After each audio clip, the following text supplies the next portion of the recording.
good morning, and good day, whatever time you are going to view this video lecture. I want to um, bless you with the word that God loves you, and God is faithful, God is able, and He is always with you. Okay, so again, good day, future nurse. So for today's video lecture, we are going to focus our discussion, this video lecture, on family nursing process or family nursing care process.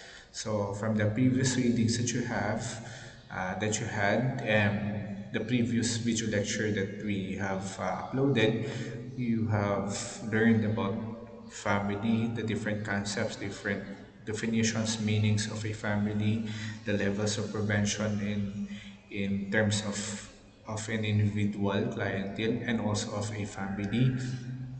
And this is the next topic, and this will be the bulk of our term coverage for prelims, which is family nursing care process or family nursing process. Okay, so let's start. So, what is family nursing process? So, you have learned in your fundamentals about NCP or nursing care plan, nursing care process. So, during those times, it is focused, your study is focused on individual client.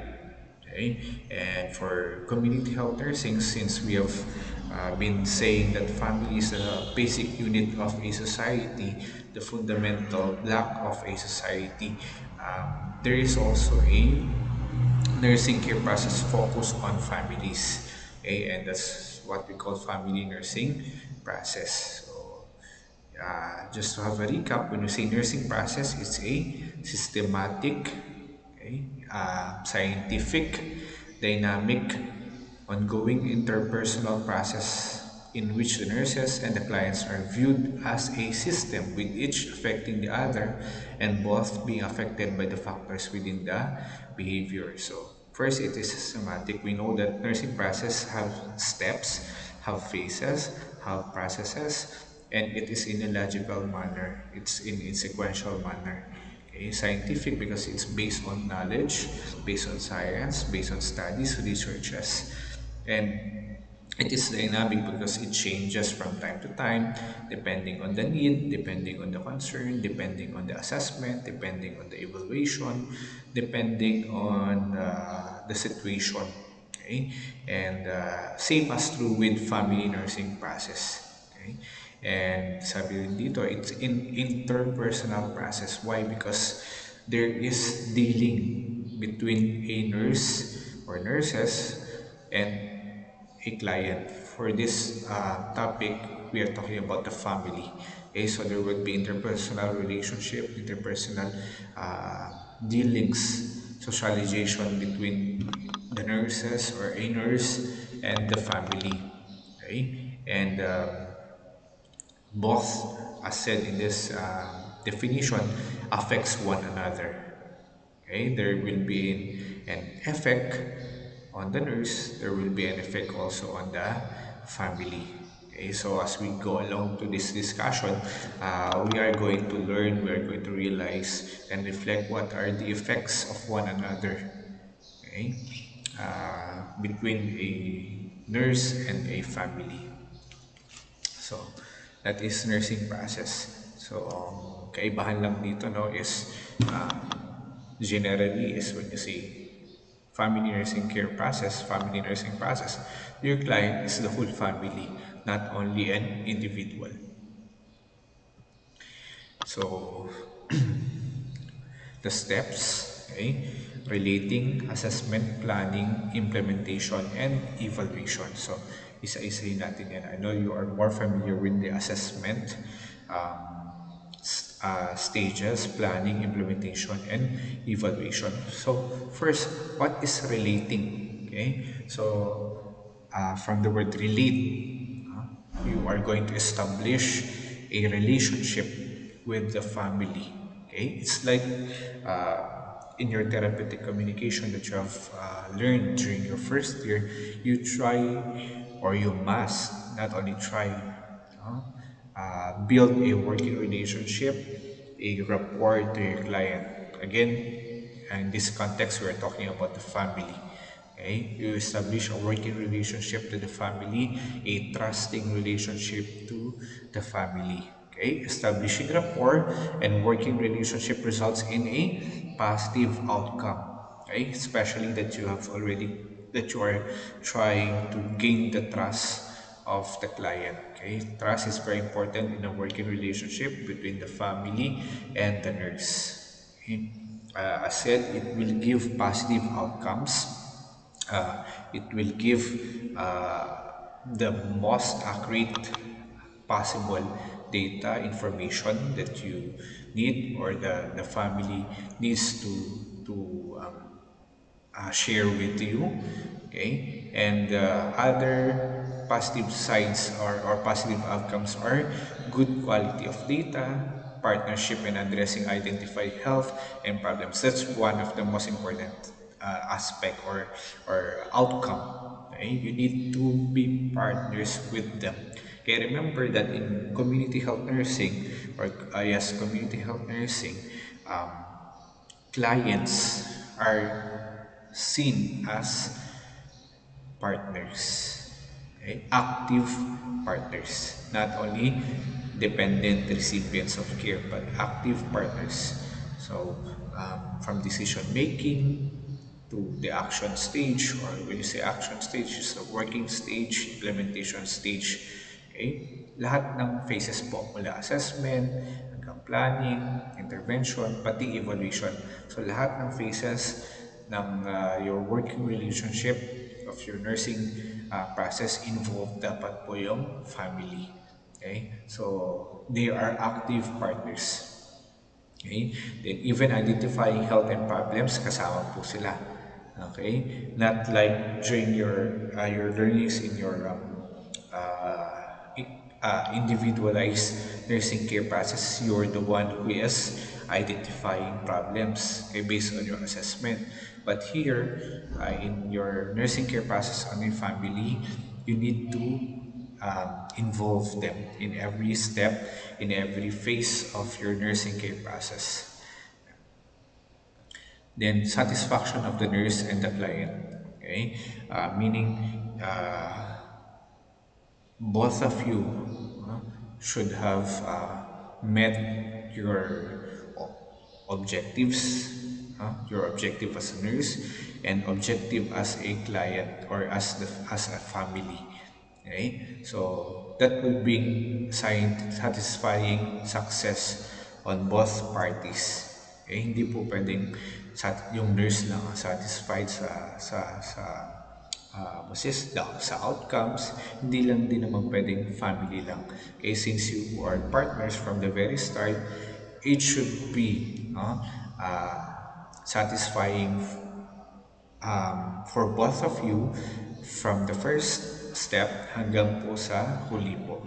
Okay? And remember also, since we're talking about working relationship, isa pang, ano nito, isa pang a difference nito from the previous learnings of NCP. This usually family nursing care is a long-term relationship, long-term working relationship. Okay? Hindi tulad sa hospital na ang client mo ay mula pagka admit hanggang sa ma-discharge lang. Okay? Unless kung nandun ka sa may um, community, no? Kayo na yung mag-follow up. Diba? Pag sa hospital, wala admission hanggang bago ma-discharge. Kaya yun yung time na working relationship mo sa kanila. Yun yung time of contact mo sa kanila. Okay? But iba po pag sa community. Okay? It can be weeks. Okay? It can be years. Okay? Ganun katagal. Depending on your objective, depending on the intention, on the problem, on the need, maraming factors na kailangan trabahuin between the nurse and the client, the family as a client. Then assessment, okay? Ito, alam na natin to, no? It includes data collection, gathering of information. That's what is data collection is. And later there will be different presentations on how you collect data in family nursing care process. Then after collecting the data, after you have already gathered your data, you need to analyze your data, the information. You need to study it. Okay, you need to scrutinize it, and so have a deeper understanding of it also. Hindi lang nag-collect ka, ni-record mo yun na. And you need to analyze it, pag-aralan mo. Where does this data lead you and your client? What is the implication of the data? Okay? Interpretation, data interpretation, and definition or identification, and even nursing diagnosis. So, binanggit dito ang nursing diagnosis. In terms of your FNCP, so I'll use the acronym FNCP uh, to mean a family nursing care process. So you need to, ang nursing diagnosis dito is different, okay, from the nursing diagnosis that we know sa individualized client. Okay, I will be discussing it later. Okay, pagdating ng planning and even data analysis. Okay, and I'll show you samples also of the different phases of our FNCP. Data collection, okay, it's used, okay, and used as an organized and comprehensive approach to assessment. Ibig sabihin, maayos. You also do it scientifically, ang pag-collect ng data. Hindi lang yung pupunta ka doon, tapos bigla ka na magtatanong. Okay, you should have proper planning, you should have basis, okay, you should have a rational or reason why you are going to do this data collection. I know you are already familiar with this because you have finished a series of your research courses or classes during your high school, senior high school. So, ganun din po yung ano natin, no? Yung kumbaga approach natin. Okay? So, scientific pa rin, pinag-aralan pa rin, organized pa rin, comprehensive pa rin. Okay? And this is the most important aspect of assessment also. Siyempre, very important here is accuracy. Okay? Accurate data collection can lead to a very successful care process of our FNCP. Then types of data in family nursing assessment. So ano yung mga pwede mong makuhang klase, no? Ng mga information from a family. Okay? So dito, na-divide siya sa lima. Okay? In our reference. Anyway, by the way, our reference here is Community Health Nursing Book of Araceli Maglaya. Okay? To refer her. And then, so yung nursing data natin is, or nursing assessment is, the types na makukuha niyang data is based on Maglaya, may lima tayo. No? One is family structure, characteristics, and dynamics, socioeconomic and cultural characteristics, home and environment, health status of each member, and values and practices on health promotion and disease prevention. Okay? Saglit lang ha. Medyo ayusin na natin to. Baka hindi niya nakikita. Yan. Okay? And methods of data gathering. Okay? So, una is observation. Nagmamasid ka. Okay? You're not talking with them, you're not communicating with them, but you are observing. But you can also do this while communicating with them para naman hindi siya halatang ikaw ay nag-observe. Okay? Alam natin to kasi you also have done this during your fundamentals. So that methods of data gathering even in your health assessment. Okay? Physical examination, okay? Physical assessment on each or a certain individual family member. So this is by the use of senses, This is something empirical na ginagawa, di ba? With the methods of assessment, lalo na kapag kailangan mo talaga ng data concerning their physical aspect. And then interview and questioning part, question and answer part, and pwede rin naman gumamit ng forms basta hindi kakalimutan pong communicate din po, okay, sa ating clients. Hindi po yung basta binigay mo na yung form, yung questionnaire mo, tapos papasagutan mo lang, tapos kukunin mo na, tapos alis ka na. So you make a follow-up also. Okay, or at first you ask even the client if they can understand your questions, your forms. Kasi reality speaking, there are some families or family members who have difficulties or challenges on a knowledge level or academic level or educational level. Okay? Then records review or record review. From that phase is you are going to review, you are going to study a already present po na information or data. Okay? This can be held by the facility, halimbawa RHU, or can be held by a personnel like the barangay health workers, RHU nurse. So, pwede kang mag-records review dun para um, hindi rin masayang yung time mo, yung effort mo kasi baka tapos na pala, meron na palang ready na data para doon. Okay? Then, titingnan mo na lang baka kailangan mong i-update. Okay? So, alamin mo kung kailan pa nakuha yun. Baka tagal na, baka marami ng pagkakaiba o pagbabago from the data that they already have. And then number 5, laboratory or diagnostic test. So, ito yung mga um, procedures, no? Lab procedures na pinapagawa sa um, family. Pwedeng sila may hawak ng forms, ng results, no? At pwede rin naman nasa clinics or nasa RHU. We're talking about the community level, ha? Kasi that's why I'm using the word RHU. Pero pwede rin naman po from other institutions like hospitals. Yan. So this number 5 is also important kasi with your together with your physical exam and your interview, baka makakuha ka ng underlying problems, concerns, issues. Okay? Na either potential or actual na problem or needs nila. Okay? So that's a simplified presentation or discussion of our methods of data gathering. Okay, now, ito naman, isang ano din to, way, no? Or isang approach sa ating nursing assessment, family nursing assessment.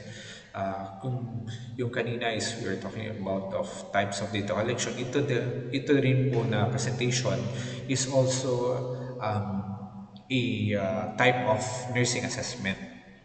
But this one is really we're getting the information na which affects the whole family talaga. Okay? This was presented in the previous slide that we have. Una, sabi dyan, family structure, characteristics, and dynamics. So, yun yung, yung bulleted in numbers, yan yung mga pwede mong sabihin na natin, itanong sa kanila, or kung may form ka na hawak, yung tinatawag na initial database form, or yung tinatawag din, yung nilagay ko dyan sa inyong LMS na Family Health Assessment Form. Okay? Later, after this video lecture, I'll be attaching samples, no, of our of initial database forms and family health assessment forms sa inyong LMS po. Yan. So, una, family structure, characteristics, and dynamics. So, ano yung mga kailangan mong alamin, ano yung mga pwede mong alamin in this initial database number or letter A. Una, members of the household and relationship to the head of the family. Okay, sino yung mga nakatira doon? Usually, you are going to do this household to household po. So, kung sino yung nakatira doon sa bahay na yun yung kailangan mo data. Although, pwede nila sabihin na yung isang anak nila nakabukod na, nakatira na sa iba. Okay? Mga ganun. Pero usually, ang ano natin i-approach kung sino yung nakatira doon sa bahay na yan. Kaya tinatawag natin household. Okay? Then demographic data. Under the demographic data, you can ask for the age, the gender, the sex, civil status, position in the family of each family member, place of residence o yung address nila kumbaga, no? And whether they are living with the family or already elsewhere. Pero again, sabi ko nga kanina, yung magiging focus mo na later on, especially on the next phases of your nursing care process, is already for those who are living in that household na. And types of family structure. This was discussed to you during the first video lecture. No? Halimbawa, extended family, nuclear, and the rest of the types of family structure. Then fifth, dominant family members in terms of decision making. Okay? So, who decides in the family, lalo na sa mga, let's say, expenses, mga talagang napaka-importante na mga pangyari, na mga bagay-bagay sa pamilya, and most especially also since we are talking about nursing care is who decides on matters regarding health. Okay? Napaka-importante niyan. Then yung last one is general family relationship. Sabi nga dyan is, di ba, dynamics. No? Kamusta yung relasyon ng bawat isa sa pamilya? Pakikisalamuha nila sa isa't isa in a family. Because, okay, this is very, ano rin po, no? As I am discussing, you can think na ang lalim, no, ng ating family nursing care process. We're not only talking about physical aspects of the family, pero marami palang bagay. Okay? Pati pala relationship, behavior ng family, dynamics ng family. Okay? Kailangan mo rin alamin, kailangan mo aralin. Kaya hindi naman ito, dito ah, ito, chismis, kumbaga, no? na sa family. But you are doing a scientific assessment because this other data may really affect your study. Okay? May affect your analysis. Bakit kaya nangyayari to sa family? Okay? Yun pala kasi merong pinagagalingan din. Meron din cause. Okay? Later, sa other initial database parts pa, yan, isa pa. Okay, socio-economic and cultural characteristics. Kailangan mo rin alamin. Okay? So, sabi ko kanina, hindi lang sa relationship, hindi lang family relationship, hindi lang um, physical aspects, but also socio-economic aspect ng isang family. Okay? And when we say socio-economic aspects, usually we talk about income, no? We talk about money, yan yung expenses nila, yan. Ano pa ba? Education attainment, ethnic background, when we talk about cultural characteristics, significant others, and relationship of the family to the larger community. So, ibig sabihin yan, meron ba sa kanila may role sa community? Baka isa sa kanila, halimbawa lang, no?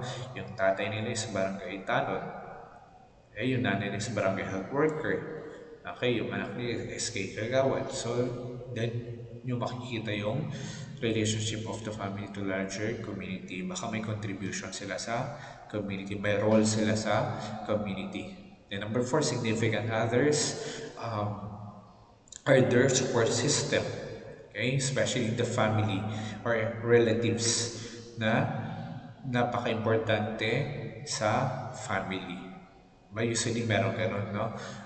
Halimbawa, kahit na nakabukod ka na, but your significant other is your grandparents, yung parents na magulang mo is still, no, have a great impact to your daily life. Kaya considered silang significant others. Then letter C, home environment. Ito naman, you are going to observe or in a general sense, you are going to assess the physical environment, okay, of the family, starting with the house. At pag-aaralan din yan. May mga tanong pa nga sa ating IDB form. Tawag dito, anong klaseng material gawa yung bahay nila? Konkreto ba, wood, mixture, kind of neighborhood, social and health facilities isn't available. Napaka-importante yan. Communication and transportation facilities isn't available. May signal ba dyan? Maganda ba yung daan papunta dyan, palabas dyan, lalo na yung papunta sa mga napaka-importante institusyon gaya ng eskwelahan, gaya ng clinic or hospital. Okay? Meron bang barangay health midwife dyan or nurse dyan or health worker dyan sa lugar nila? Okay? So maraming aspeto pa. Okay? It's not limited from what I am saying right now. Health status of each family member. And you are going to assess their medical and nursing history, nutrition assessment. Yan. So marunong naman na kayo I think ngayon ba? Ngayong semester na you are going to study this nutrition assessment based on your NTT subject. So pwede nyo i-apply yun sa kanila like BMI or your ano pa, body mass index, height and weight. Yan.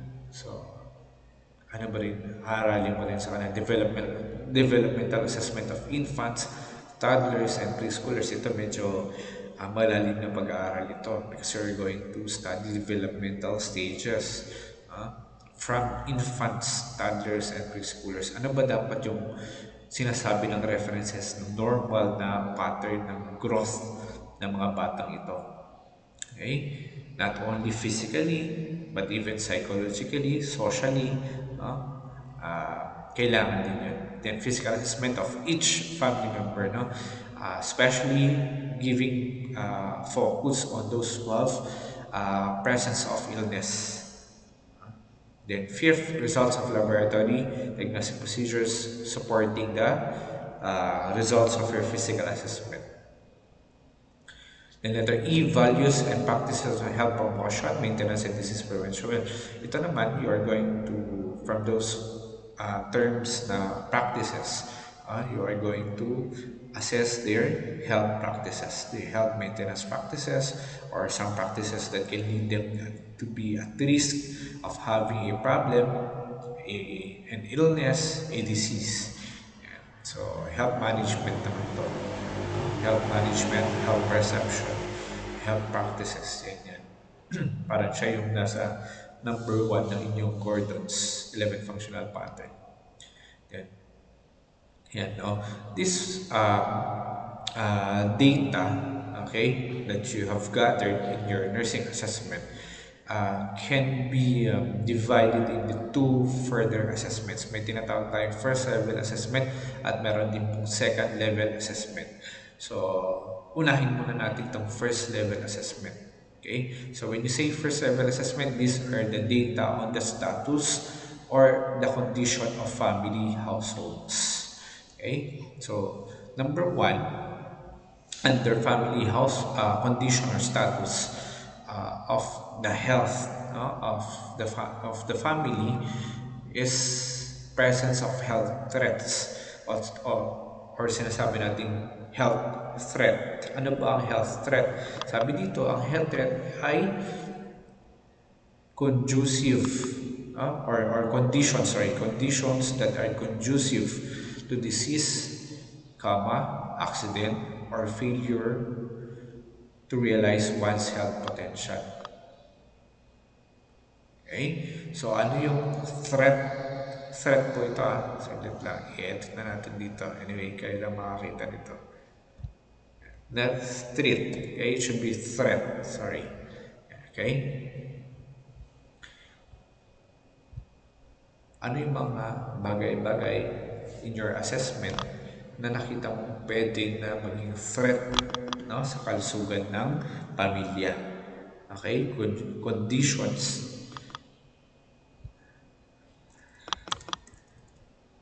These are conditions that are conducive to disease, accident, or failure to realize one's health potential. Ibig sabihin ito can lead to diseases, can lead to accidents, can lead to failure to realize one's health potential. Hindi mo naiisip na pwede ka na yung health mo is at risk na pala. Itong condition na to will lead you to disease. Itong condition na to in your household will lead you to accident. Sorry. So, ano yung mga halimbawa, no, ng health threats? Okay, sabi dyan, family history of hereditary condition or diseases, threat or cross-infection of communicable diseases, presence of infection is a threat. Okay, hereditary condition is a threat. Family size beyond what can the family provide is a threat, accidents or hazards, halimbawa lang, no? Presence of, broken stairs, may butas sahig, okay? May mga bubog, barbed wires, okay? Mga threat ang mga yan. Faulty, unhealthy nutritional eating habits, okay? Halimbawa lang, share ko yung mga experiences natin. May family member noon sa Arili, exposure natin, ang ulam nila ay chichirya. Okay, that's a faulty and unhealthy nutritional eating habit. Stress-provoking factors, poor environmental sanitation, unsanitary food handling and preparation, and experience na witness din namin yan. Unhealthful lifestyle and personal habits practices like smoking, severe or chronic alcohol drinker, yan yung mga yan. Inherent personal characteristics, health history which may precipitate or induce the occurrence of a health deficit. Okay, so lahat yan mga health threat. Inappropriate role assumptions, lack of immunization is also a threat. So napaka-importante sa part ng yung health assessment is to, or nursing health history is to ask for immunization also. And family disunity and other types of health threats. Then number two, under the first level assessment is presence of health deficits. These are conditions or instances of failures in health maintenance. Para mas maintindihan ano ba yung health deficit, ano mga halimbawa ng health deficit. Yan, illness, ito yung meron ka na. Okay? Compared to your number one, health threat is yung wala pang sakit yun, but it can lead you to diseases, it can lead you to accidents, it can lead you to even death. Okay? So ito naman, presence na of health deficits. Meron ka ng failure in your health maintenance. Okay? Hindi mo na talaga, ibig sabihin, hindi ka, how can we term this? There's already a problem, okay, in your health. Yan. So, halimbawa naman yan, illness state, yan. Whether it's diagnosed or undiagnosed, failure to thrive, yan, or failure to survive, failure to develop according to normal rate. Halimbawa nga po yung mga bata, no? Kaya kasabi ko kanina, napaka-important din ang developmental stage assessment din sa mga bata. Okay? Pero syempre, dapat may malalim ka din ng pag-aaral para mas maintindihan mo ano ba dapat talaga yung developmental stage na ng bata physically, mentally, socially. Disability, presence of disability, whether congenital or arising from illness, whether it's transient or temporary or permanent. Okay, that is also a health deficit. Then third, presence of stress points or foreseeable crisis. Ibig sabihin, ito yung nagbibigay ng stress, no, sa family, whether it's good or even bad stress, still sa stress. Okay? Sabi dito, it's anticipated periods of unusual demand on the individual or family in terms of adjustment or family resources. So, meron mga, sabi na natin, ina-expect na stress. Halimbawa, ng time natin, no? Sa inyo na lang, halimbawa, o sa mga magulang ninyo. Yan, nung pumasok kayo sa eskwela, first day, nung nag-high school kayo, nag-college, these are all health foreseeable crisis or stress points. Pag nag-asawa na kayo, yan yung mga foreseeable crisis. Nandito rin yan.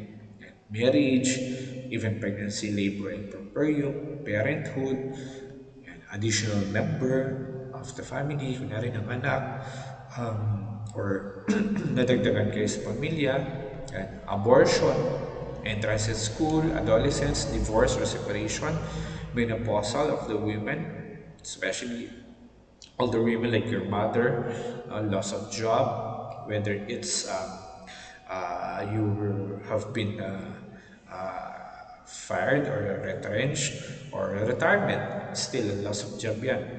Hospitalization of a family member, death of a member, resettlement in a new community, ibig sabihin paglipat ng bahay, paglipat ng residence, then you found out illegitimate what's this concerns, illegitimacy, hindi ka tunay na anak, adopted or anak ka sa iba. Okay? So that is a stress point. Yan yung mga first level assessment natin. First level of data assessment natin. And just to have a review, yan, first level assessment, presence of health threats, yan yung mga example natin. Presence of health deficits, ulitin ko lang sa health threat, these are conditions or instances that are conducive to disease, accident, or failure to realize one's health potential. Presence of health deficits are instances or conditions wherein there is already failure in health maintenance. And third, anticipated periods of unusual demand on the individual or family in terms of adjustment and resources are termed presence of stress points or foreseeable crisis. Then ano naman yung second level assessment comparing to your first level assessment? Second level assessment is yan, family assumption of health tasks on each health problem identified in the first level assessment. So, what's it? This is related to the roles, to the task, to the accomplishment that a family should meet. Wherein, based on your assessment, there is a concern to be dealt with. Okay, that the task should be assumed. Okay? In a positive sense na assume ha, ibig sabihin magawa dapat, no? I-assume dapat ng or igampanan dapat, no? Ng ng family yung task. Okay? Dun sa mga problems na na-identify. Paano i-resolve later on. Okay, as we go along with our nursing care process. And so, these are data. Okay, sorry, wala dapat apostrophe and wala dapat S yan. Okay, nag-check na ako dito sa ating video lecture. Okay, data on family assumption of health tasks on each health problem identified in the first level assessment. Okay, to better understand it, let's have the different second level assessment. Okay, so parang ito rin po kasi parang ito na yung magiging nursing diagnosis natin. Okay? Parang ito na yung mag-lead sa planning natin sa nursing diagnosis natin in sense of the family. Later, I'll be showing you the format, sabi ko of our FNCP. Okay? Kung merong NCP format, tabular, meron din po FNCP format din tayo. At ito yung mga gagamitin natin na nursing diagnosis. Ito pong mga naka bullet in letters, lack of inadequate knowledge, fear of consequence of diagnosis problem related to, ganun din po ang pagka-formulate niyan. So, meron tayong etiology or problem, tapos may related factors. So, inability to recognize a problem. Okay, ibig sabihin, they are not aware there's a certain problem in the family or they lack the ability to recognize that it's a problem. Bakit? Ito daw yung mga reason. Inability to recognize the problem due to lack of knowledge or inadequate knowledge, that fear of consequences of diagnosis of problem, attitude or philosophy in life which hinders recognition, acceptance of a problem. So, yung letter C, this one depends on the belief of the person. Halimbawa lang, narinig natin, malayo naman po sa bituka yan. Okay? Lahat naman po tayo mamamatay. Ganyan yung mga attitude, ganyan yung mga belief that can hinder or that can affect the health practices, and health belief of a person. So inability to recognize the problem due to lack or inadequate knowledge, fear of consequences of diagnosis. Ito naman yung letter B, ito yung halimbawa, ayaw mag-BP, baka malaman ko na may hypertension ako. Yan. So, they fear the consequences of the diagnosis. Ayaw ko magpa-check up kasi baka malaman ko na may sakit pala ako na ganito. Okay? So that is letter B. So, una, under your second level assessment is an ability to recognize the problem due to the related factors. Yan po. Number two, yan, inability to make decisions with respect to taking appropriate health action. Okay? Inability to make decisions with respect to taking appropriate health action. Okay? So, ito yung mga ano natin, mga pwedeng diagnosis natin or underlying ano natin sorry, factors natin or related factors natin bakit sila may inability to make decisions, okay, with respect to taking appropriate health action. Ba't di sila makapag-decide? Ba't hindi nila ginagawa to in related to their problem? In relation, sorry, to their problem? Ito yung mga related factors. Letter A, failure to comprehend the nature, magnitude, scope of the problem. So, ibig sabihin, hindi nila naiintindihan, no? Ganito pala ang pwedeng, ganito pala kalala o pwedeng ganito pala ah, ah, kalala ang magiging consequence ng limbawa ng sakit nila o nung ginagawa nilang hindi which is unhealthy lifestyle. Low salience of the problem. Okay, pag sinabi natin salience kasi, this is the perception of the family if a certain situation is a problem or not.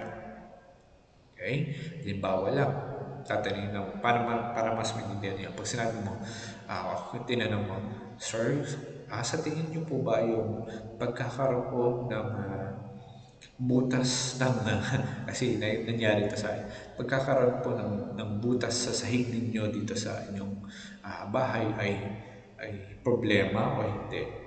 Then, pwedeng sabihin, ay hindi po siya problema kasi alam naman namin may butas yan, iniiwasan na lang namin. Wala pa naman nakukulog dyan. Okay? So, you can say that it is a low salience. Ibig sabihin, it's not recognized as a problem, okay, of the family.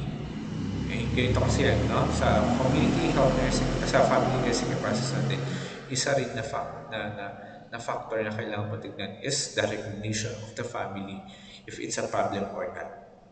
Kahit sa'yo na nurse, sasabihin mong problema siya, pero pag sa family na hindi naman siya problema. So, wala kang magagawa doon. That's your view as a family.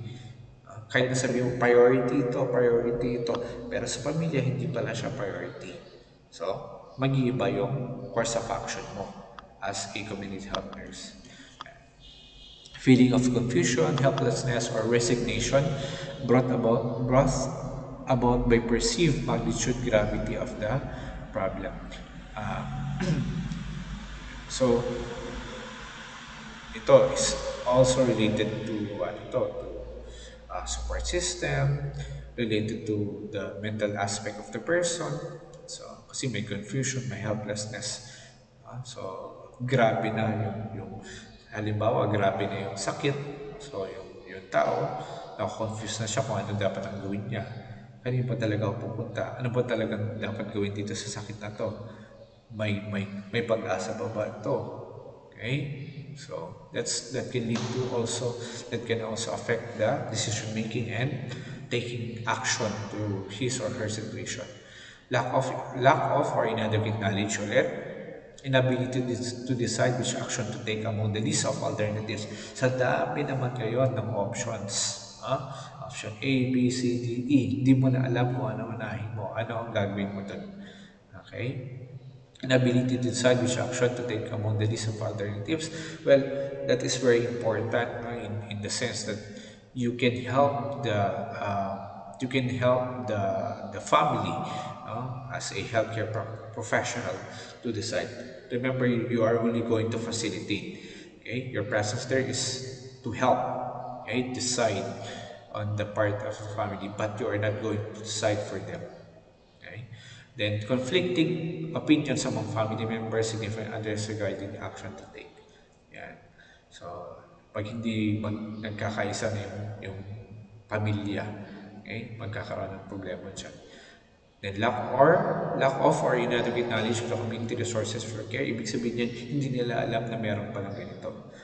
Okay? Hindi nila alam na health facility na ganito sa kanilang barangay. Hindi nila alam na meron palang health professional sa barangay nila. Fear of consequence again, of action. Negative attitude towards the health problem. Okay, inaccessibility of appropriate resources for care.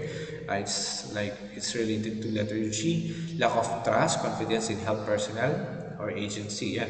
Sabi ko nga kanina nung first slide natin, napaka-importante ng building rapport, building a good working relationship, gain the trust of the family. And misconception or erroneous information about proposed action. Okay? So, pwede hindi sila naniniwala o mali yung tinuro sa kanila o nagkaroon sila ng bad experience. Kaya hindi sila gumagawa ng action related to what you know or the facility knows. Okay? Halimbawa lang, no? Na-experience din kasi namin ito. If you're aware with the Dengvaxia vaccine, hindi na sila, yung mga family members na nasa sakupan namin, hindi na sila nagpapabakuna kasi natakot sila sa bakuna. Kasi dahil sa Dengvaxia. Okay, it's a misconception. It led to a misconception or even fear. Okay, that's a part ng family. Okay. Next, number three, second level of assessment, inability to provide adequate nursing care to the sick. Okay, so again, this can be your nursing diagnosis in your FNCP format later or FNCP as a whole. No? So, yung mga naka-Roman numeral na binabanggit ko, yan yung diagnosis mo. Okay? Yung mga naka-alphabetize, ito yung mga related factors mo. Pwede kang mag-secondary. Secondary 2, sasabihin mo, yun yung actual na nakita mo. Okay? Inability to provide adequate nursing care to the sick. So sa family aspect ito, bakit hindi niya naaalagaan yung family member na may sakit, yung family member na merong health deficit, kung i-relate natin dun sa first level assessment. Okay? Una, letter A, sabi, lack of inadequate knowledge about the disease or, ayan, siyempre, hindi mo alam gagawin mo kasi hindi kulang ka sa kaalaman about the problem or the disease or the situation of your family member. Lack of or inadequate knowledge of the nature and extent of the nursing care needed. Kala niya, sasabihin ng mother nung na-encounter namin nun, sasabihin is, kala ko po kasi hindi siya ganun kalala. Lalo na pag pinapagalitan na siya ng doctor or nurse sa facility. Usually, you can expect that to happen. No? Kasi siyempre, concern lang din naman yung healthcare professional sa family. Lack of necessary facilities, equipment, supplies for care. Yan. Lack of knowledge and skill in carrying out the necessary treatment and procedure or care. So, sa ganitong mga aspeto, no? Pwede rin tayong how can we say this? Pwede rin tayong demonstrate, no? Demonstrate in our families. Ganito, kung hindi nyo nakikita sa screen ko, you refer to, to our LMS. Okay. Inadequate family resources for care, negative attitude towards the sick, disabled, dependent, risk member, at-risk member, and the philosophy again, the belief in life, negates or hinders the caring of the sick, the disabled, independent member. Yan. So, yun yung mga dahilan kung bakit hindi naalagaan ng mabuti yung isang family member na may health deficit. Members' preoccupation with own concerns or interests. May trabaho kasi ako, or may ginagawa kasi ako, busy ako, or natatakot ako mahawaan din. Okay? So that is a this is also a factor why there is inability to provide, okay? Inability to provide adequate nursing care to the sick. Tingnan natin kung ma-adjust natin dyan sa screen.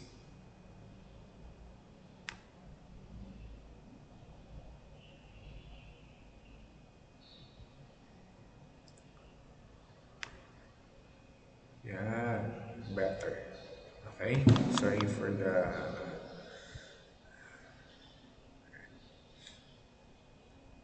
And number four, inability to provide home environment which is conducive to health maintenance and personal development. So we're again talking about the physical environment, primarily yung bahay mismo. So bakit sila merong inability to provide home environment which is conducive to health maintenance and personal development? Una, nakakulang resources sila, walang budget pagpapaayos, wala silang kagamitan para maayos. Failure to see benefits, hindi nila nakikita yung magandang or mabuting idudulot kapag binago nila or inaayos nila yung something sa kanilang physical environment. Lack of or inadequate knowledge or importance of hygiene and sanitation. So we're not only talking about the physical structures here. So even your personal actions to health is also under this one. Let's like letter C, binanggit ang sanitation and hygiene. Letter D, lack of or inadequate of preventive measures. Lack of skill in carrying out measures to improve home environment, ineffective communication patterns with the family, lack of supportive relationship with or among family members, and negative attitude, again, or philosophy or yung belief ng family towards personal development and health maintenance. Halimbawa, no, ng negative attitude or philosophy in terms of development. Sasabihin nila, ganyan lang talaga yan. Ganyan din yung, yung kapitbahay ko. Matagal siyang, nagsalita or matagal siyang naglakad. Ah, so, uh, that's a philosophy, a belief that they hold on. On the part of the nurse or kayo, tayo, we at some point we respect the belief, but tayo mismo ay nag-aaral on scientific basis of these concepts, of these situations. So prioritize pa rin natin yun. Prioritize pa rin natin what we are learning scientifically. And lalo na when we're talking about we're talking about safety and health of our clients po.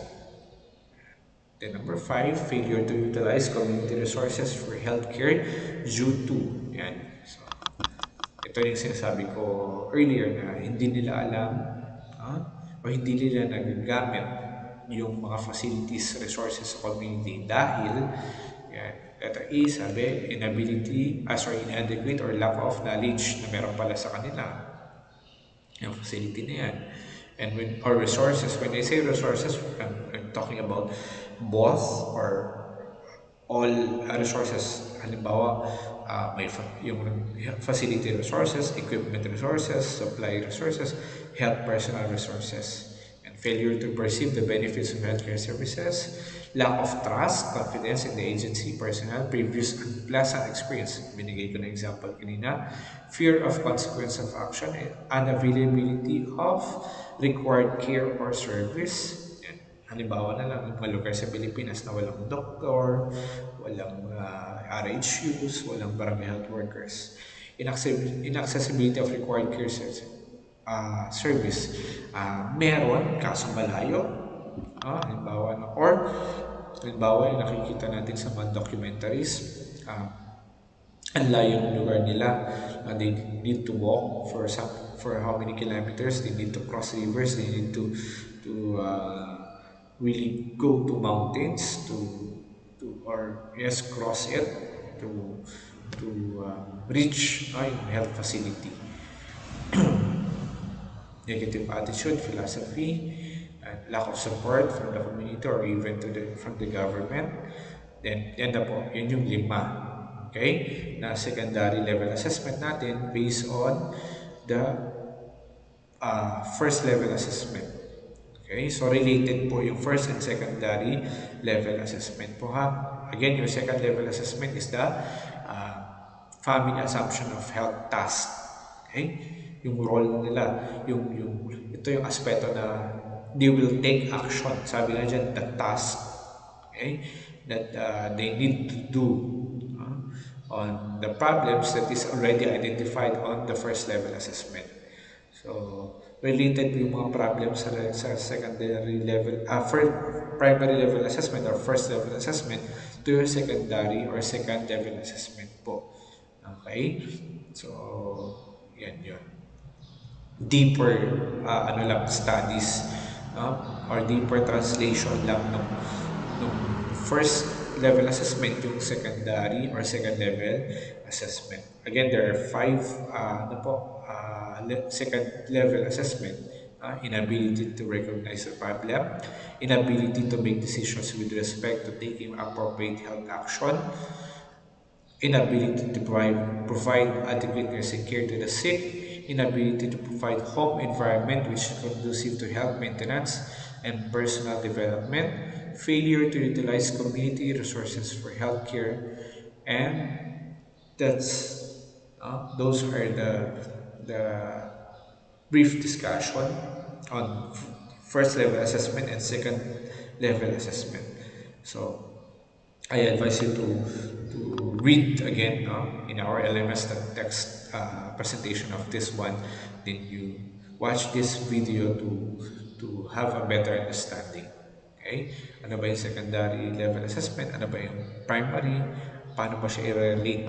Okay? Then later by forms nga tayo na sinasabi ko, doon ko rin i-relate sa ating family nursing care process or doon sa care plan.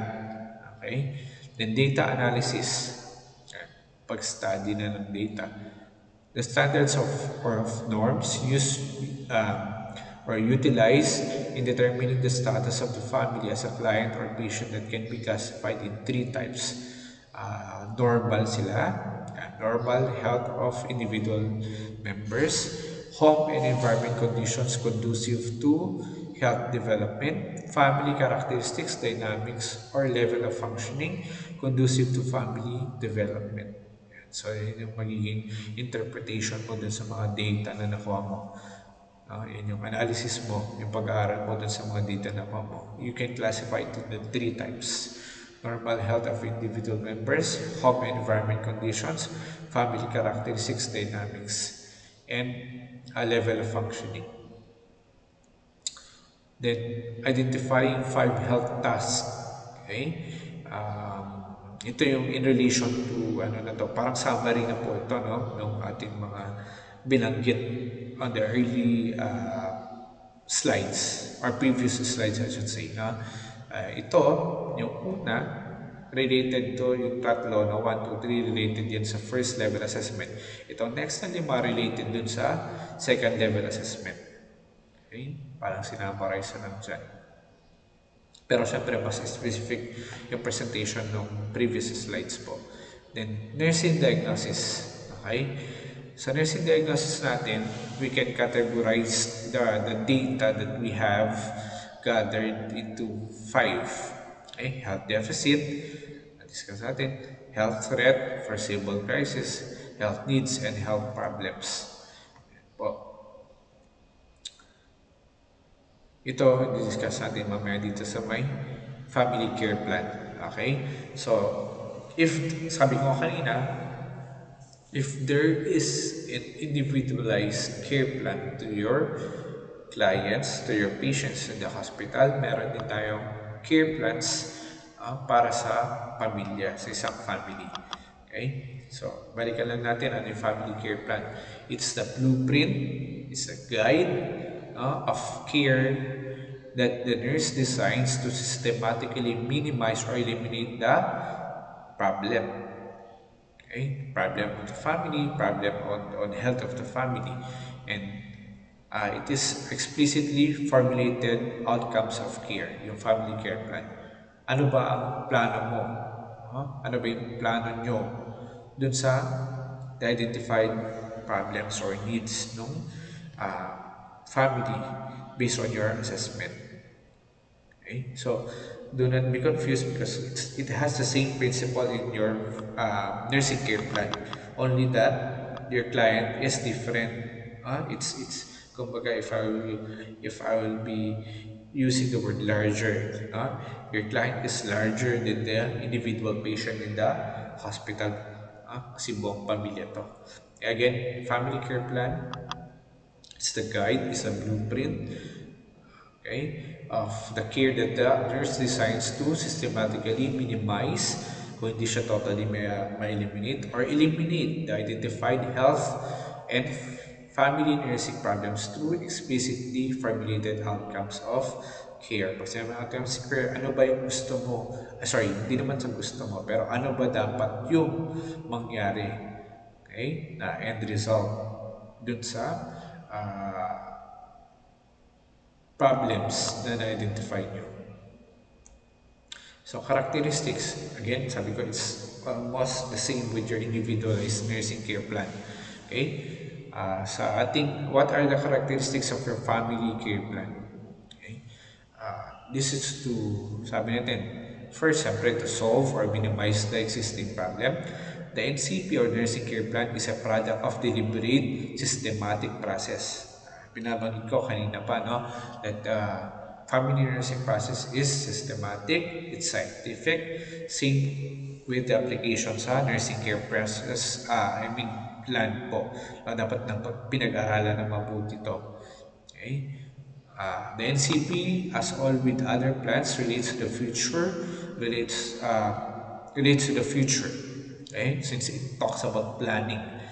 Okay? Siyempre, future ang tinitingnan natin dito. It utilizes events in the past and what is happening in the present to determine patterns. So, dyan sa number 3, makita mo napaka-importante pala ng information mo from the past, information mo ngayon habang ginagawa mo itong planning, stage mo, nagpa-formulate ka ng nursing care plan, and you are looking forward to the future, yung outcome nga na sinasabi. Remember, outcome is on the future. Okay? Number 4, the nursing care plan is based upon identified health and nursing problem. Okay? Yun naman yung foundation natin. Kaya sa previous slides natin, sinabi na natin, assessment is very important. It should be accurate because it will affect the other phases of your nursing care process. NCP is continuous process, not one-shot deal. Okay? It is, sabi natin kanina, it is dynamic, pwedeng magbago yan. Okay? Tuloy-tuloy yan, hindi lang minsanan. Okay? Ganito, assess ka, magplano ka, mag-intervene ka, mag-evaluate ka. After evaluation, magre-reassess ka ulit. Okay? Pwedeng successful na, depending on the result. Ulitin mo na naman, o babaguhin mo na naman. And so, tuloy-tuloy lang yan. Desirable qualities. No? What are the qualities for NCP? It should be based on clear, explicit definition of the problem. Alam mo dapat yung problem ng family. Okay? You should be specific. You should be clear. Okay? Ano ba talaga yung problema? Para alam mo kung anong gagawin mo, ano yung papanuhin mo, paano mo gagawin, paano mo evaluate. Okay? It should be realistic. And siyempre, kasi depende rin yan sa, sabi nga, problems or needs ng client, status ng client. So it should be realistic. It should be concrete. Yeah. NCP is prepared jointly with the family. Okay, just like what I've been mentioning earlier, it is a partnership with the family. So lahat ng phases, partnership. NCP is most useful in written form. Kailangan mong isulat yan. Okay? Yung plano na yan, kailangan mong isulat. Okay? You need to write it down for you to be guided. At itago mo yan. Or gamitin mo yan lagi. Then you apply it. Okay? NCP is most useful in written form. Then, the importance of planning care. Why do you need to plan? Ganun lang. Huh? So, one is the individualized care to clients, especially on dalawang konteksto ito. No? In the family, merong individualized or there are members na may focus of care. So, kailangan yan. Or if you're handling several families, individual family has their own needs. They have their own problems. So, you individualize plan, ganun din po. May plano ka para sa family A, sa family B, family C. Okay? So, diba? Tingnan nyo, malaki yung konsepto ng kliyente, ng client when we talk about family nursing care process, when we're talking about community health nursing. Okay? Nursing care plan help in setting priorities by providing information about the client as well as the nature of his problems. So, ibig sabihin yan, you should be good in prioritizing the problems of the family. Eh, halimbawa sa isang pamilya, naka-identify ka ng 5 problema. Ano ba unahin mo doon? Okay, sa ating NCP, hindi lang basta-basta yan na ililista mo tapos, ito unahin natin ito. Meron tayong gagawin dyan para malaman natin kung paano natin, kung sino, kung alin ang unahin natin dun sa mga problems or needs. Okay, which I'll be discussing later. Okay? NCP promotes a systematic communication among these involved in the healthcare effort. Okay, which is it's between the communication will be between the family and the nurse. And NCP facilitate the coordination of care by making it clear to other members of the health team what the nurse is doing. Okay, so as not to misinterpret that you're invading the family, you should communicate with them from the very start. Communication is very important, and in every aspect, in every phase, in every step, in every action that you are going to do in relation to the nursing care plan that you have formulated, kailangan mong ipaalam sa family yan. Steps in developing FNCP or your family nursing care plan. Prioritize problems, set objectives of nursing care, set plans of interventions, and plan for evaluating care. So prioritize problems, set objectives of nursing care, set plans, and evaluate care given. Dito tayo sa prioritizing health problems. Sabi ko kanina, babalikan natin to nature of the problem. Yung health deficit, health threat, yan, and wellness. Yan. So, ano yung mga criteria natin yung kailangan natin consider, no, in prioritizing health problems? First is the nature of the problem presented. Okay? Second is modifiability of the problem. Sa nature, ano bang klaseng problem yung meron yung family? Okay? Sa lahat po ito, gagawin natin ha. Dari kung may limang problems ka na identify, gagawin mo to. Anong nature ng problem nito? Anong modifiability ng problem nito? Ano ang preventive potential ng problem nito? Ano ang salience ng family sa problem na ito? Eh, halimbawa, you have 5 problems nga po, no? Let's say sanitation, let's say yung isa malnourished, yung isa is wala silang storage for food, yung isa is may presence of broken stairs, ano pa ba? Yung isa is, let's say, no sanitary toilet. Okay? So, among the 5, i-apply mo lahat to. Yung binangkit ko na malnourished, ano ang nature of the problem? Is it health deficit? Is it health threat? Is it foreseeable crisis? Is it wellness state or healthy state? Ano ang modifiability nun? No? Ano ang presence preventive potential nun? Anong salience nun?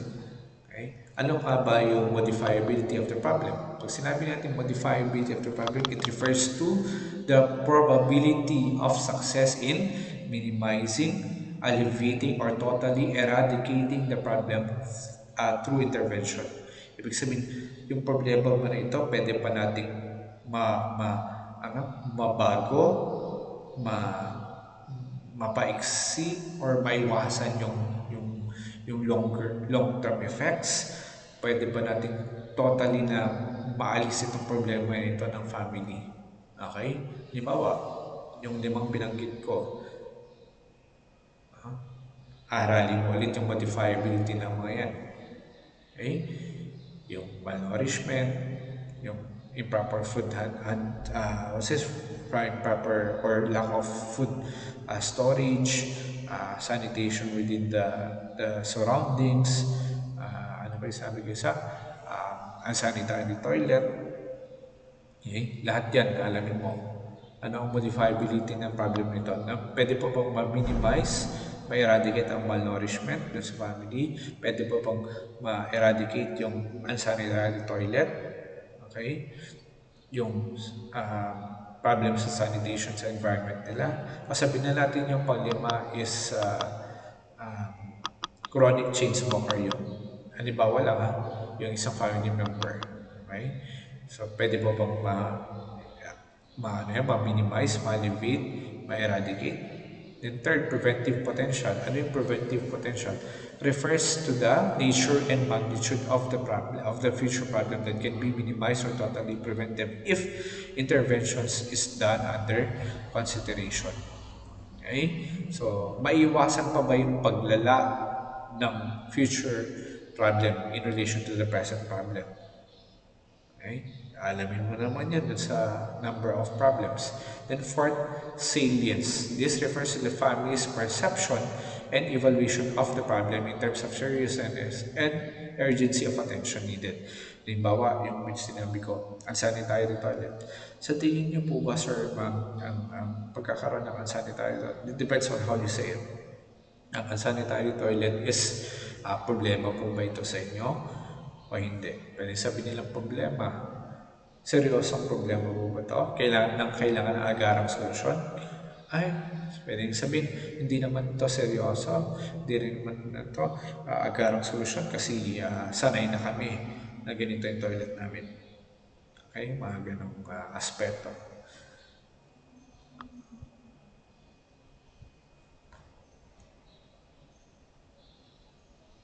Okay, factors affecting priority setting. Unang-una, the safety of the family. Yung pangalawa, family perception. Yung sinasabi ko, di ba? Uh, pwedeng sabihin nila problema. Pwede mo sabihin problem sa part mo, pero sa kanila, hindi. Okay? Practicality, projected effects, current knowledge, resources of the family, resources of the nurse, and resources of the community. So, it depends. Okay? So, let's have a short break. Ano muna natin? Para hindi rin kayo tuloy-tuloy dito sa LMS. Okay, on the next part of the video, we're going to study the ranking or prioritizing of the problems. So dito muna tayo. Thank you for watching. See you later.